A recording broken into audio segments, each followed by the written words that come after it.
नया नया गीत सुनने के लिए सब्सक्राइब करूँ सिरहाली म्यूजिक के और घंटी के बटन से हो दबाओ। धन्यवाद। Presented by Sirhali Music.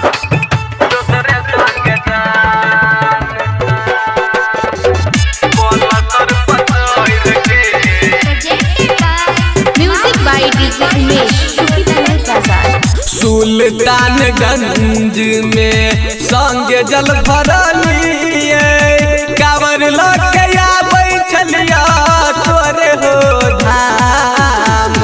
Sultanganj में साथे जल भरलिए कांवर लके आबै छलिया तोरे हो धाम। रस्ते में छोड़ के पलसर पचैर के देव घर चल गइल दोसरे संगे जान हो भोला बाबा।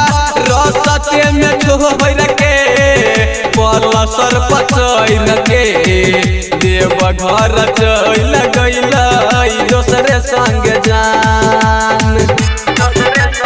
Presented by Sirhali Music.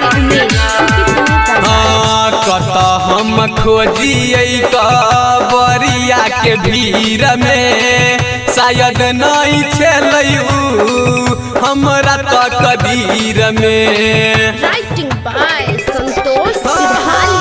कत हम खोजिए कबरिया के भीड़ में शायद नहीं छलू हमरा तो कदीर में। हौ भोला बाबा दोसर पटाई के राइख दल हमरो आबतू पहिले जकमान।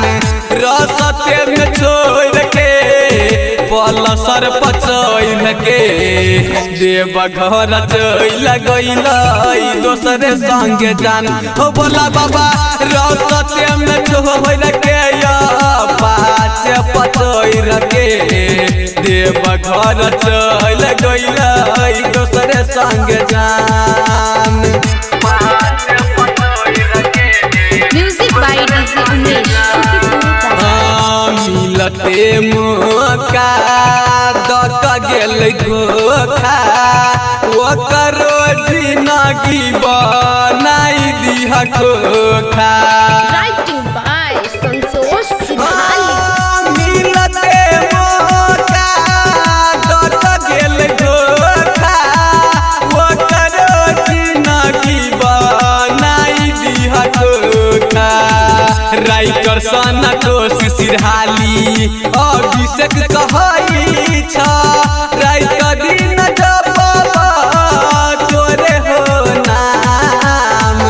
रस्ते में छोड़ के पलसर पचैर के देव घर चल गइल दोसरे संगे जान हो भोला बाबा।